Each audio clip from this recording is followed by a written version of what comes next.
உங்க வீட்டுக்கும் ஷெட் போடணுமா? அப்போ இந்த வீடியோ பாருங்க. இந்த ஷெட் போட்டதுக்கு அப்புறம் கிளையண்ட் இப்படி சொல்வாங்கன்னு நாங்க எதிர்பார்க்கல. ஃபர்ஸ்ட் சைட் விசிட் பண்ணதுக்கு அப்புறம் dead load, live load, wind load test pass பண்ணதுக்கு அப்புறம் தான் டீட்டெயிலா ஸ்ட்ரக்சர் டிராயிங் போட்டு கிளையண்ட்டுக்கு புரியுற மாதிரி எக்ஸ்பிளைன் பண்ணோம். ஷெட்டு போட்டா எப்படி இருக்கும்னு 3D டிராயிங் கொடுத்து அப்ரூவல் வாங்கினதுக்கு அப்புறம் தான் நாங்கள் ஒர்க்கே ஸ்டார்ட் பண்ணோம். 2 hours ஒன் கிளையண்ட்டுக்கு ஃபோட்டோஸ் அப்லோட் பண்ணுவோம். இந்த ஷெட்டு என்ன பர்பஸ்க்காக போடுறீங்கன்னு கிளையண்ட்டு கிட்ட பேசும்பொழுது கிளையண்ட் என்ன சொன்னாங்கன்னா, ஒரு வருஷமும் மழை காலம் வரும்பொழுது சீலிங்கில் வாட்டர் லீக்கேஜ் ஆகி உள்ளே வருது, இதுக்கு பர்மனண்ட்டான சொல்யூஷன் வேணும்னு கேட்டிருந்தாங்க. ஸோ நாங்கள் ப்ராப்பராக இந்த பில்டிங்கை மழையில இருந்து பாதுகாக்கணும்னு பிளான் பண்ணி இதில் 2 விஷயம் பண்ணியிருக்கோம். என்டையர் டெரஸ்க்கு ஷெட்டு போட்டு கொடுத்துருக்கோம். இதனால அவங்களுக்கு லீக்கேஜ் ப்ராப்ளம் இருக்காது.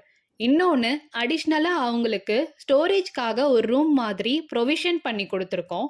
நார்மல் டேஸில் அவங்க டெரஸ் யூஸ் பண்ணிக்கிற மாதிரியே மழை காலத்துலையும் யூஸ் பண்ணிக்கலாம். ஓடிஎஸ்க்கு நேராக பாலிகார்பனேட் ஷீட் யூஸ் பண்ணி வெளிச்சம் த்ரூ அவுட் பில்டிங் பாஸ் ஆகிற மாதிரி கொடுத்துருந்தோம். ஃபைனலாக கிளைண்ட் என்ன சொல்கிறாங்கன்னு நீங்களே பாருங்கள். உங்களுக்கும் சிறந்த முறையில் ஷெட்டு போடணும்னா எங்களை காண்டாக்ட் பண்ணுங்க. எண்ணம் போல் வாழ்க்கை. நன்றி.